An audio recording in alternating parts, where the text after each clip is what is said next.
तो hello hi friends, आज आउ एक नुआ ब्लॉग आपण मानक स्वागत। तो सांग मैंने आज आम आसी नवरंगपुर जिलार नंदाहांडी ब्लॉक धंड्रा पंचायतर धंड्रा ग्राम एठी आसबार कारण हूँ कि आसंता काली माने 20/11/2024 दिन नवरंगपुर बड़ पर्व मंडई पर्वर शुभारंभ होगा जाऊँगी।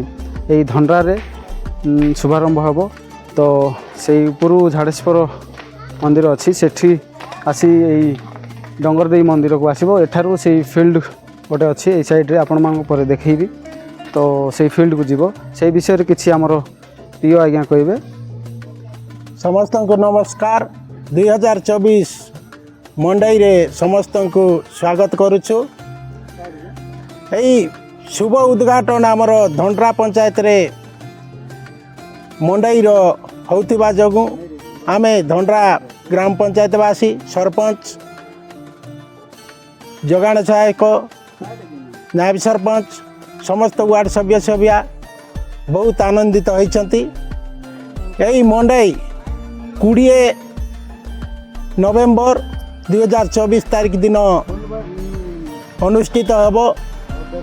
मशाल यात्रा यही झाड़ेश्वर शैवपीठ ऊपर टू माँ डंगरदेई ठारू आसी प्रोसेसन रे आमर फुटबॉल पड़िया रे अनुष्ठित हब। यही कार्यक्रम रे आमर जिला प्रशासन समस्ते उपस्थित होगा सह समस्त राजनैतिक दल समस्त एमएलए एमपी सरपंच समिति सभ्य जिला परिषद सभ्य जिला चेयरमैन समस्ते उपस्थित होबार कार्यक्रम रही।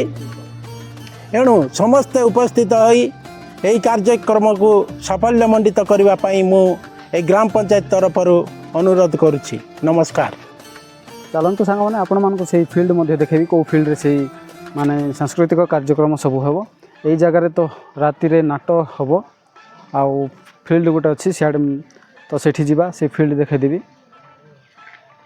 तो सांग मैंने बर्तमान आम से मंडई पड़िया को पलि आसचु। यहाँ नरसिंहगुड़ा और धंड्रा मझिरे अच्छी जोटा कि नवरंगपुर इंद्रावती जीवा रास्तार पड़े। तो ए वर्ष प्रथम थर पर यही जगार मंडईर शुभारंभ होची से झाड़ेश्वर मंदिर जहाँ आपण मैंने देखिले सेठारू एठी आसी सब सांस्कृतिक कार्यक्रम हेब। आउ पश्चिम ओडिशार नामी दामी सिंगर रुकु सोना से मध्य आसबे आउ तांकर गीत सब गाइबे। तो आसंतु आपण माने एंजॉय करिवे। तो वर्तमान एतिकी सजा होती काली को सब कंप्लीट हो काली 10टारे आरंभ हम सेठी आउ संध्या प्रोग्राम एठी सब हम। तो एठी आपण माने आसबे एमती सब टेंट फेंट मराई आउ एपटे स्टैंड माने स्टॉल मन बनाई एठी आम सरकार रो जो कौन कौन दिया कौन कौन से विषय रे सब देखेबे। तो आपण माने आसंतु आउ देखिकी जातु। तो चलतु सांग मैंने काली देखा आज रोची। नमस्कार, बाय बाय।